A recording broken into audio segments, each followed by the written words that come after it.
Alright guys, sa video na to guys ay magmamarites tayo sa pinag-uusapan ngayon sa social media guys. Total, ayan, nasa social media naman yan at open naman sa public.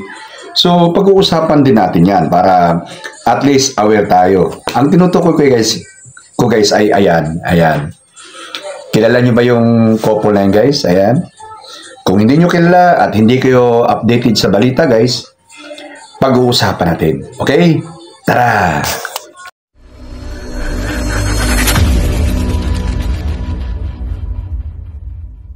Alright guys, welcome sa Redels TV, ang channel na marites-marites ang pinag-uusapan sa social media. Total, nasa social media naman tayo at medyo, alam mo na, marites tayo. Ay marites na rin natin yung mga trending ngayon. So, eto ngayon yung trending, ayan o.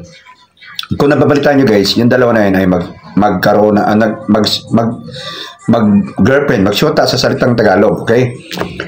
Ang lalaki ay, pangalan niya, Jam Ignacio daw. Jam Ignacio, tapos, yung babae naman ay Jolie Ao ba yun? Jolie Ao. Ang lalaki ay isang negosyante at medyo may pera, may tsura, guwapo, matangkad.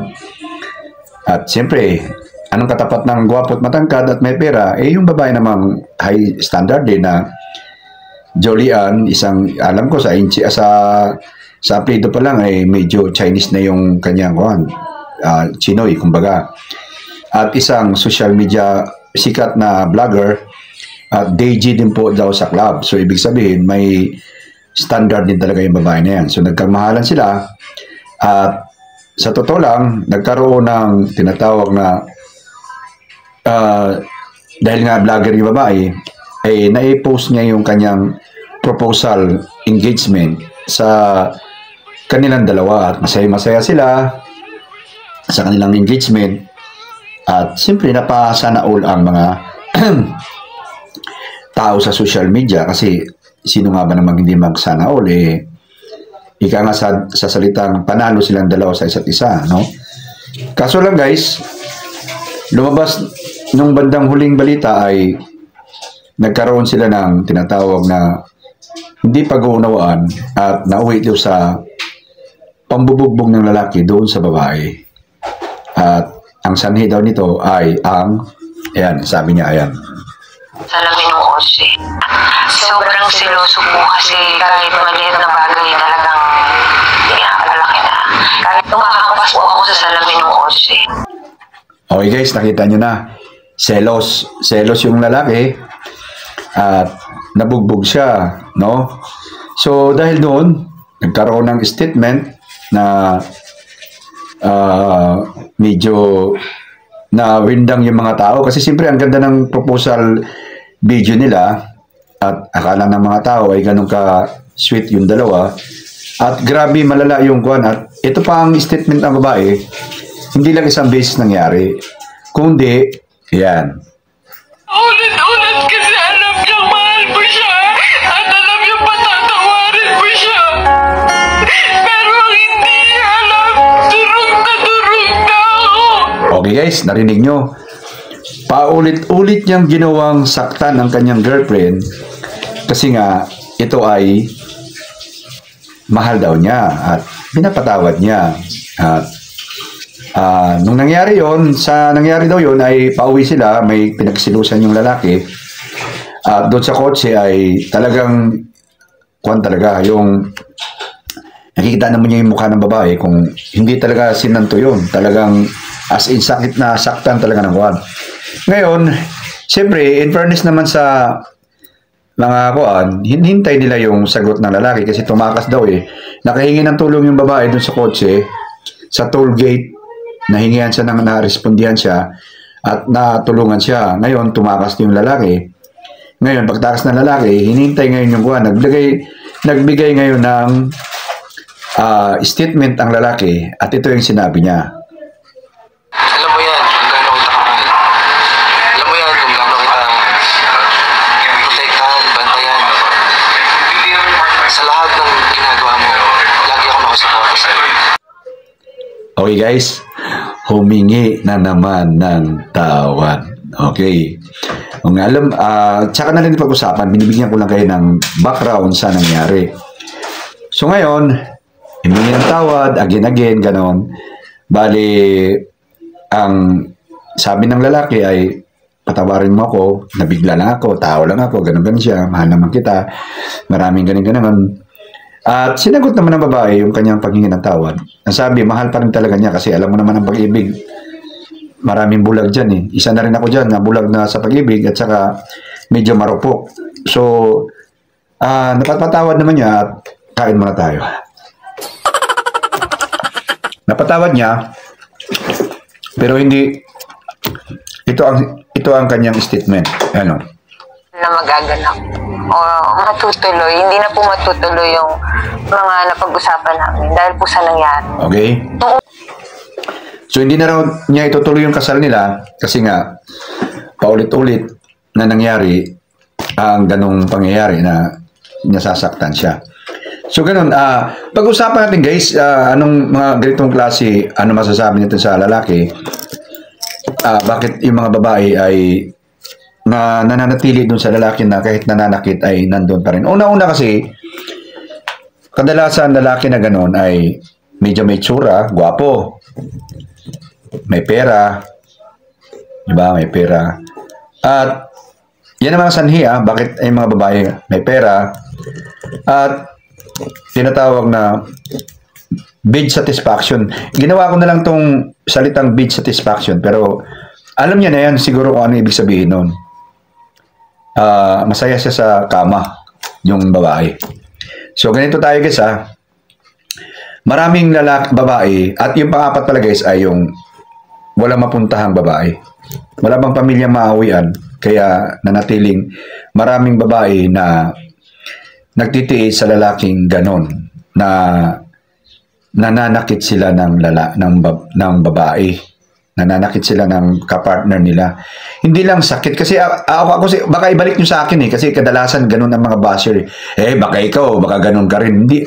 Ako, minsan akong nasaktan ko yung misis ko, nasampal ko talaga dahil nagselos ako. Isang beses. Kaso lang yung balik niya, para naman siyang ninja turtles. Mas marami pa yung tama ko kaysa sa kanya So, hindi ko naulit yun kasi nga, naisip ko nga, nakita ko yung asawa ko umiiyak. So, hanggang bunganga lang naman ako sa asawa ko. Although, accepted ko yan na medyo may pananalita ko medyo masakit minsan. Pero yung physical, hindi ko nagagawa sa pamilya ko yan. Ang katunayan, 30 years na kami mahigit nagsasama ngayon at hindi naman kami nagpapalit ng partner. So kung pansinin yung lalaki guys, ay marami na talagang napagdaan ng relasyon yan. Ang nabalitaan ko, ex yan ni Carla Estrada. Yung nanay ni Daniel Padilla, kasi dalaga pa naman ngayon yun, wala pa naman siyang asawa. So naging ex din niya at naghiwalay din sila. So, sabi ng babae guys, maliwanag, paulit-ulit. Paulit-ulit, pinapatawad niya. Kasi hindi talaga basta-basta mo mabibitawan yung lalaking ganun. Napaka-pogi, may pera, tapos magaling din siguro sa kama. Yung babae, yung si Jolie, sigurado may pamilya yon. Maganda ang takbo ng pamilya. Kasi lang yung tatlo, pogi, pera at sa kama, ito yung tinatawag na isa sa mga dahilan bakit nanatili yung babae na kumakapit pa rin sila doon sa lalaki. Kasi talaga namang talaga namang yung tatlong sinasabi kong katangian ay hindi naman basta-basta na kakamit ng mga lalaki yan. So, almost perfect na nga lang sana yung si Ignacio kung hindi nga nang nanakit. Pero ganito lang masasabi ko guys, tama yung sinabi niya, hindi na matutuloy yung kasal. Kasi ang galing-galing talagang humingi ng tawad ang mga ganong klaseng lalaki. Anghel na anghel yan pag humingi ng tawad. At nakakaawa. Totoo lang, nakakaawa. Pag nanalita, nakakaawa. Ang problema lang kasi, pag dumating na yung panahon na naiinis na naman siya, na nagagalit na naman siya, hindi niya mapigil na mananakit talaga. Hindi mo ma-perfect ang pag-aasawa nyo na hindi ka magkakamali sa relasyon nyo. May magagawa at magagawa kang kamalian. At bawat kamalian mo, ang mararanasan mo sa lalaki ay abugbog, abir na. Okay lang sana yung sakit na hindi ba yung sobrang, nakikita ko yun sa mga video guys, na kung, biruin mo ako, kunwari ako, diba, pag nakikipagbunta, hindi ako nagmamayabang sarili ko, nakipagbuntala ako sa lalaki, nakikipagsuntukan ako, grabe talaga mga, biruin mo, ibato mo sa asawa mo to, kung anong forma niyan, tapos yung ibang lalaki, pag sumuntok sa asawa, grabe, ako siguro, isang suntukan siguro, masasabi kong pilay talaga agad yung babae. Wag na yung babaeng medyo batak din, yung nagpa-practice. Pero yung normal lang na babae, tapos pabanatin mo ako, tulog. Ay, masasabi kong matutulog talaga. Tapos yung ibang lalaki, pag bumanat, gano'n, tinan mo na may mukha ng babae, di ba? Tinan mo yung mukha niya. Hindi yan bugbog na yung tapik-tapik lang, tapik-tapik o kung hindi. Bugbog na talagang as in todo yan. So kung ako tama yung decision ni Julie, na wag na ituloy yung kasal kasi magiging kwento lang talaga siya. Kakatapos lang po, may video na po akong ginawa tungkol dun sa asawa din at anak ay pinaslang ng kanyang asawa. May video ako reaction dyan, sa Cebu po nangyari. Ganun ang nangyari. Yung babae naman na yun ay, alam ko, medyo yung pamilya siguro ay hindi na rin, wala na rin siyang mapuntahang pamilya. Iyan ang apat na katangian bakit humahawak pa rin yung babae sa lalaking ganun, nananakit ng partner. Yung pamilya, wala ka na mapuntahan eh. Ginusto mo yan. Pinili mo yung lalaki niyan. Tiisin mo, samahan mo. Ganun ang pananalita ng mga pamilya. So no choice yung babae, kakapit na lang talaga. Maliban lang doon, tinan mo, si Ignacio kasi, Jam ay gwapo eh. May tsura yan, kung sa 12% na may tsura yan. May pera din kasi negosyante talaga yan. Kita mo na may mga babaeng karelasyon niya, hindi basta-basta. Mga artista, mga kwan. Ito si Julie, hindi basta-basta yan. Kilala yan. Sa social media, kilalang kilala yan. Utot lang siguro ang channel ko sa channel niya, utot lang. Kasi may tsura yung babae din eh.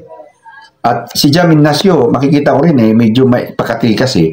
Kaya, pagdating siguro sa kama, wild din yung lalaki na yun. Kaya pag talagang yung babae, satisfied na satisfied. Kaya ang mga babae, hirap na hirap din siyang bitawan kahit nasasaktan ng paulit-ulit. Hanggang siguro sa malalang-malala na almost mapunta na sa kamatayan ng babae, doon na siguro magigising ang babae na hindi na to tama. Di ba?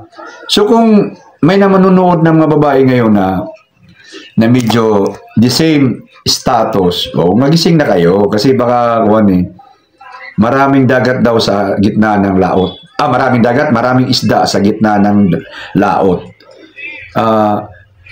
Almost perfect na sana si Jam. Kaso lang, may problema talaga sa attitude niya, yung pananakit niya. Siguro dun sa mga kapatid niya, ganun din siguro yan. Kaya, siguro pag naging amo mo yan, pag nagalit sa'yo, baka may tama ka rin. Nangyari kasi sa akin yan, nung nagtataksi pa ako guys, yung amo namin sa taxi, sobrang daming taxi. Hindi ko babanggitin yung pangalan ng taxi na company. Ang dami niyang taxi, ang dami naming taxi driver, ang dami niya kasing taxi, mayamang-mayaman talaga. Ang mga tauhan niya doon, yung mga, yung mga workers niya doon sa garahe, ang lalaking tao talaga, kaya pag nagkamali kami, talagang binubog, may matatanggap na suntok talaga yung mga driver, kaya nag-aalisan yung driver. Pero paano niya batukan, suntukin sa harap namin, ang lalaking tao nun, no? Pag sinuntok niya, kasi hindi ka rin makapalag, mayaman eh, isang bayad ka lang, tumba ka. Tapos may palaging dala pang eskwala sa kanyang tagiliran, makintab na eskwala. Sa isip-isip ko, hindi ko tatagalan itong ganitong amo. Ako naman, hindi naman ako nasaktan, no? Kasi hindi naman ako pasaway na tao. At iniwasan ko rin naman magkamali. Pero pag nagkamali ka nga, ayun, may tama ka. Siguro ganun din itong lalaki na to, si Jam, kung maging amo mo to. Kasi mayaman to eh. Siguro ganun din ang attitude nito pag nagalit sa'yo eh. Kasi biruin mo, yung babaeng mahal niya, nagawa niyang saktan ng ganun. Okay? So girls, di bali nang hindi mayaman. Hindi bali nang hindi kagupuhan. Kumbaga, wala namang perfectong tao. I-accept na lang natin yung lalaking alam namang marunong talaga magmahal at mag-alaga sa babae. May mga babae talagang sobrang pasaway din. So kung sabihin mong pasaway ito si Julie Au,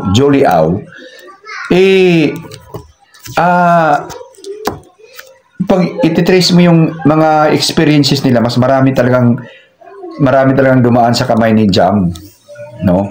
Maraming babae na dumaan sa kanya na hindi talaga nagpo-pursue na mapunta. Ibig sabihin talaga siya medyo may problema. Ngayon nga lang nakita naman natin yung pinakita sa social media, di ba? So hindi naman gagawa-gawa ng kwento yan si Julie Au para lang siraan niya yung ex-boyfriend niya, no? So ito na si Julie Au, siguro alam naman niya na medyo socialite yun kasi laman to ng social media eh. Tapos may tsura at may dating ng pamilya. So medyo kanto ay expose sa mga social gathering, social life. At siguro hindi rin na hindi siguro gusto kasi ng ganitong lalaki, gusto nila pagmamayari nila yung babae. Anyway, I hope na panindigan ni Julie Au yung kanyang statement na hindi na matutuloy yung kasal. Para sa akin kasi Tutuloy, hindi na po. ayaw ko nang para sa akin kung ako tatanungin, sana hindi matuloy kasi kawawa siya pagdating ng panahon. Hindi ganun kagadali ang mag-aasawa. Marami tayong dadaan ng trials para matagumpayan nating magtagal tayo. Eh kung bawat mali mo tatanggap ka ng matinding parusa sa kanya, ay hindi ka abot sa dulo, girls. Talagang sa kabaong ang bagsak mo. Yun guys, sana I hope na-inform kayo sa video na to sa pangyayari ng mag-asawa, mag-boyfriend at girlfriend na yan. Okay? Ito ang marilis ng social media, Redels TV. Paalam sa susunod na video. Magkita-kita tayo. Bye-bye!